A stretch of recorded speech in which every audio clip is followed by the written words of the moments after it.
Chapter 19. The Call of the Primitive. From the time Tarzan left the tribe of great anthropoids in which he had been raised, it was torn by continual strife and discord.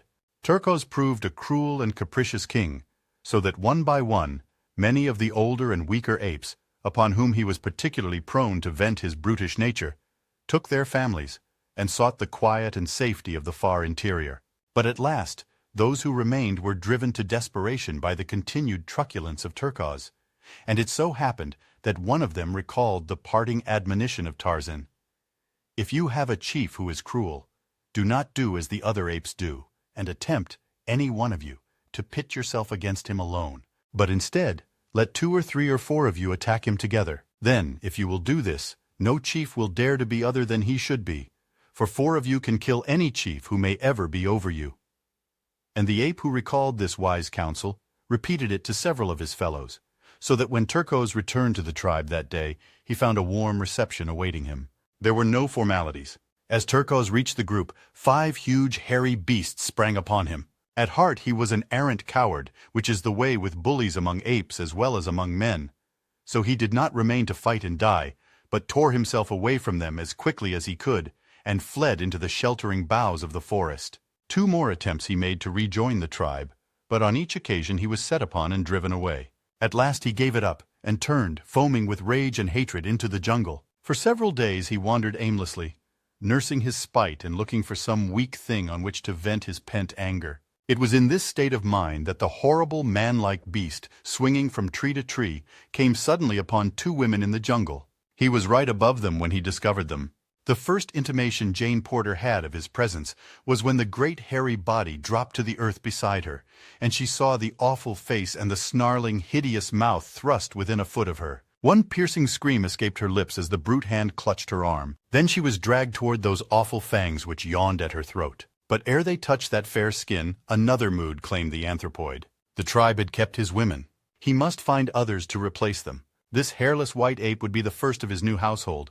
And so he threw her roughly across his broad, hairy shoulders and leaped back into the trees, bearing Jane away. Esmeralda's scream of terror had mingled once with that of Jane, and then, as was Esmeralda's manner under stress of emergency which required presence of mind, she swooned. But Jane did not once lose consciousness. It is true that that awful face pressing close to hers and the stench of the foul breath beating upon her nostrils paralyzed her with terror, but her brain was clear, and she comprehended all that transpired. With what seemed to her marvelous rapidity, the brute bore her through the forest, but still she did not cry out or struggle. The sudden advent of the ape had confused her to such an extent that she thought now that he was bearing her toward the beach. For this reason she conserved her energies and her voice until she could see that they had approached near enough to the camp to attract the succor she craved. She could not have known it, but she was being borne farther and farther into the impenetrable jungle. The scream that had brought Clayton and the 2 older men stumbling through the undergrowth had led Tarzan of the Apes straight to where Esmeralda lay. But it was not Esmeralda in whom his interest centered, though pausing over her he saw that she was unhurt. For a moment he scrutinized the ground below and the trees above, until the ape that was in him by virtue of training and environment, combined with the intelligence that was his by right of birth, told his wondrous woodcraft the whole story, as plainly as though he had seen the thing happen with his own eyes. And then he was gone again into the swaying trees, following the high-flung spoor which no other human eye could have detected, much less translated. At boughs' ends, where the anthropoid swings from one tree to another, there is most to mark the trail, but least to point the direction of the quarry. For there, the pressure is downward always, toward the small end of the branch, whether the ape be leaving or entering a tree.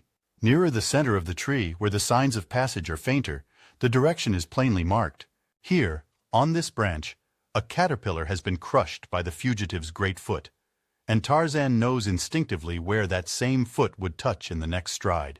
Here he looks to find a tiny particle of the demolished larva, ofttimes not more than a speck of moisture.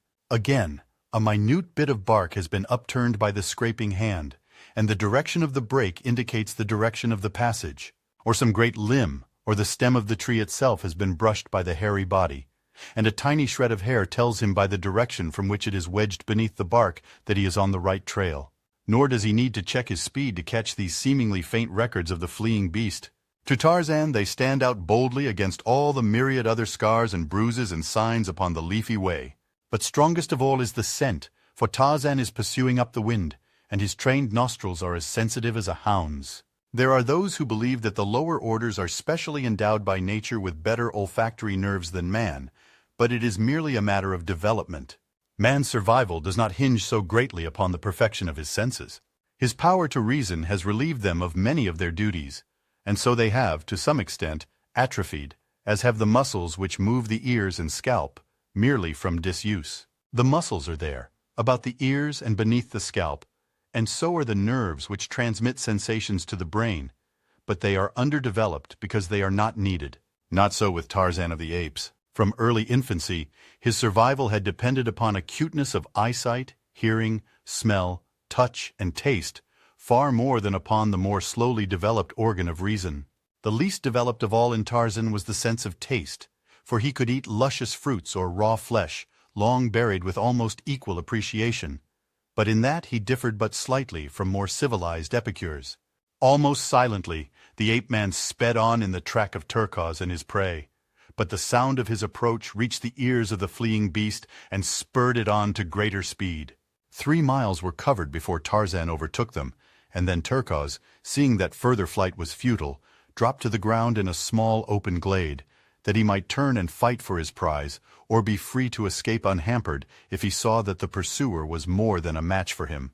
He still grasped Jane in one great arm as Tarzan bounded like a leopard into the arena which nature had provided for this primeval-like battle. When Turcos saw that it was Tarzan who pursued him, he jumped to the conclusion that this was Tarzan's woman, since they were of the same kind, white and hairless, and so he rejoiced at this opportunity for double revenge upon his hated enemy. To Jane, the strange apparition of this godlike man was as wine to sick nerves. From the description which Clayton and her father and Mr. Philander had given her, she knew that it must be the same wonderful creature who had saved them, and she saw in him only a protector and a friend. But as Turcos pushed her roughly aside to meet Tarzan's charge, and she saw the great proportions of the ape and the mighty muscles and the fierce fangs, her heart quailed. How could any vanquish such a mighty antagonist? Like 2 charging bulls they came together, and like 2 wolves sought each other's throat. Against the long canines of the ape was pitted the thin blade of the man's knife. Jane, her lithe young form flattened against the trunk of a great tree, her hands tight pressed against her rising and falling bosom, and her eyes wide with mingled horror, fascination, fear, and admiration, watched the primordial ape battle with the primeval man for possession of a woman, for her. As the great muscles of the man's back and shoulders knotted beneath the tension of his efforts, and the huge biceps and forearm held at bay those mighty tusks, the veil of centuries of civilization and culture was swept from the blurred vision of the Baltimore girl. When the long knife drank deep a dozen times of Turcos's heart's blood, and the great carcass rolled lifeless upon the ground, it was a primeval woman who sprang forward with outstretched arms toward the primeval man who had fought for her and won her. And Tarzan? He did what no red-blooded man needs lessons in doing. He took his woman in his arms and smothered her upturned, panting lips with kisses. For a moment Jane lay there with half-closed eyes. For a moment, the first in her young life, she knew the meaning of love. But as suddenly as the veil had been withdrawn, it dropped again, and an outraged conscience suffused her face with its scarlet mantle, and a mortified woman thrust Tarzan of the Apes from her and buried her face in her hands. Tarzan had been surprised when he had found the girl he had learned to love after a vague and abstract manner, a willing prisoner in his arms. Now he was surprised that she repulsed him. He came close to her once more and took hold of her arm. She turned upon him like a tigress, striking his great breast with her tiny hands. Tarzan could not understand it. A moment ago, and it had been his intention to hasten Jane back to her people. But that little moment was lost now in the dim and distant past of things which were but can never be again, and with it the good intentions had gone to join the impossible. Since then, Tarzan of the Apes had felt a warm, lithe form close pressed to his. Hot, sweet breath against his cheek and mouth had fanned a new flame to life within his breast, and perfect lips had clung to his in burning kisses that had seared a deep brand into his soul, a brand which marked a new Tarzan. Again he laid his hand upon her arm. Again she repulsed him. And then Tarzan of the Apes did just what his first ancestor would have done. He took his woman in his arms and carried her into the jungle. Early the following morning, the four within the little cabin by the beach were awakened by the booming of a cannon. Clayton was the first to rush out, and there, beyond the harbor's mouth, he saw two vessels lying at anchor. One was the Arrow, and the other a small French cruiser. The sides of the latter were crowded with men gazing shoreward, and it was evident to Clayton, as to the others who had now joined him, that the gun which they had heard had been fired to attract their attention if they still remained at the cabin. Both vessels lay at a considerable distance from shore, and it was doubtful if their glasses would locate the waving hats of the little party far in between the harbor's points. Esmeralda had removed her red apron and was waving it frantically above her head, but Clayton, still fearing that even this might not be seen, hurried off toward the northern point where lay his signal pyre ready for the match. It seemed an age to him, as to those who waited breathlessly behind, ere he reached the great pile of dry branches and underbrush. As he broke from the dense wood and came in sight of the vessels again, he was filled with consternation to see that the Arrow was making sail, and that the cruiser was already underway. Quickly lighting the pyre in a dozen places, he hurried to the extreme point of the promontory, where he stripped off his shirt and, tying it to a fallen branch, stood waving it back and forth above him. But still the vessels continued to stand out, and he had given up all hope when the great column of smoke rising above the forest in one dense vertical shaft attracted the attention of a lookout aboard the cruiser, and instantly a dozen glasses were leveled on the beach. Presently Clayton saw the two ships come about again, and while the Arrow lay drifting quietly on the ocean, the cruiser steamed slowly back toward shore. At some distance away she stopped, and a boat was lowered and dispatched toward the beach. As it was drawn up, a young officer stepped out. "Monsieur Clayton, I presume?" he asked. "Thank God you have come," was Clayton's reply. "And it may be that it is not too late even now." "What do you mean, monsieur?" asked the officer. Clayton told of the abduction of Jane Porter and the need of armed men to aid in the search for her. "Mon Dieu!" exclaimed the officer sadly. "Yesterday, and it would not have been too late. Today, and it may be better that the poor lady were never found." "It is horrible, monsieur. It is too horrible." Other boats had now put off from the cruiser, and Clayton, having pointed out the harbor's entrance to the officer, entered the boat with him, and its nose was turned toward the little landlocked bay, into which the other craft followed. Soon the entire party had landed where stood Professor Porter, Mr. Philander, and the weeping Esmeralda. Among the officers in the last boats to put off from the cruiser was the commander of the vessel, and when he had heard the story of Jane's abduction, he generously called for volunteers to accompany Professor Porter and Clayton in their search. Not an officer or a man was there of those brave and sympathetic Frenchmen who did not quickly beg leave to be one of the expedition. The commander selected 20 men and 2 officers, Lieutenant Darnaud and Lieutenant Charpentier. A boat was dispatched to the cruiser for provisions, ammunition, and carbines. The men were already armed with revolvers. Then, to Clayton's inquiries as to how they had happened to anchor offshore and fire a signal gun, the commander, Captain Dufresne, explained that a month before they had sighted the Arrow bearing southwest under considerable canvas, and that when they had signaled her to come about, she had but crowded on more sail. They had kept her hull up until sunset, firing several shots after her, but the next morning she was nowhere to be seen.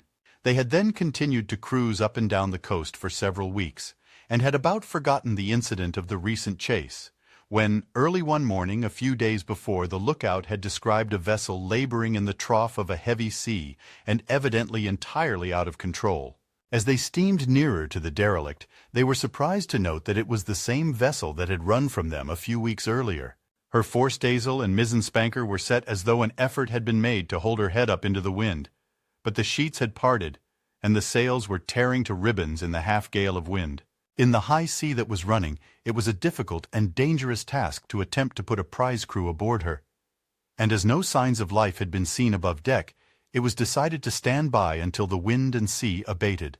But just then, a figure was seen clinging to the rail and feebly waving a mute signal of despair toward them. Immediately a boat's crew was ordered out, and an attempt was successfully made to board the Arrow. The sight that met the Frenchmen's eyes as they clambered over the ship's side was appalling.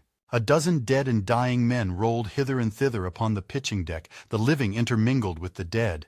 2 of the corpses appeared to have been partially devoured as though by wolves. The prize crew soon had the vessel under proper sail once more, and the living members of the ill-starred company carried below to their hammocks. The dead were wrapped in tarpaulins and lashed on deck to be identified by their comrades before being consigned to the deep. None of the living was conscious when the Frenchman reached the Arrow's deck. Even the poor devil who had waved the single despairing signal of distress had lapsed into unconsciousness before he had learned whether it had availed or not. It did not take the French officer long to learn what had caused the terrible condition aboard, for when water and brandy were sought to restore the men, it was found that there was none, nor even food of any description.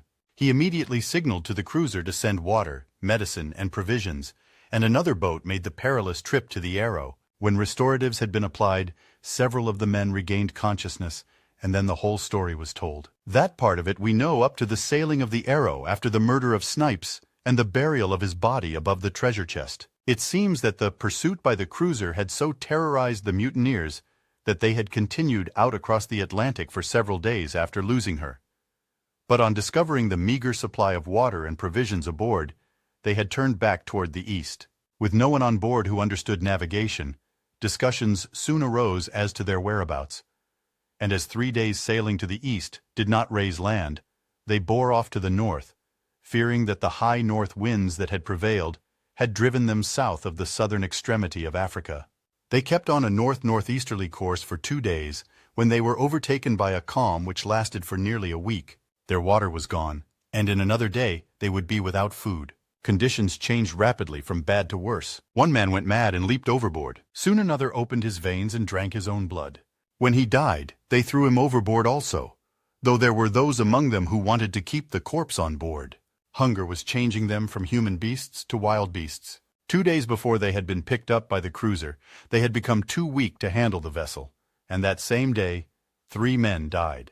On the following morning it was seen that one of the corpses had been partially devoured. All that day the men lay glaring at each other like beasts of prey, and the following morning 2 of the corpses lay almost entirely stripped of flesh. The men were but little stronger for their ghoulish repast, for the want of water was by far the greatest agony with which they had to contend. And then the cruiser had come. When those who could had recovered, the entire story had been told to the French commander, but the men were too ignorant to be able to tell him at just what point on the coast the professor and his party had been marooned. So the cruiser had steamed slowly along within sight of land, firing occasional signal guns and scanning every inch of the beach with glasses. They had anchored by night so as not to neglect a particle of the shoreline, and it had happened that the preceding night had brought them off the very beach where lay the little camp they sought. The signal guns of the afternoon before had not been heard by those on shore, it was presumed, because they had doubtless been in the thick of the jungle searching for Jane Porter, where the noise of their own crashing through the underbrush would have drowned the report of a far distant gun. By the time the 2 parties had narrated their several adventures, the cruiser's boat had returned with supplies and arms for the expedition. Within a few minutes, the little body of sailors and the 2 French officers, together with Professor Porter and Clayton, set off upon their hopeless and ill-fated quest into the untracked jungle.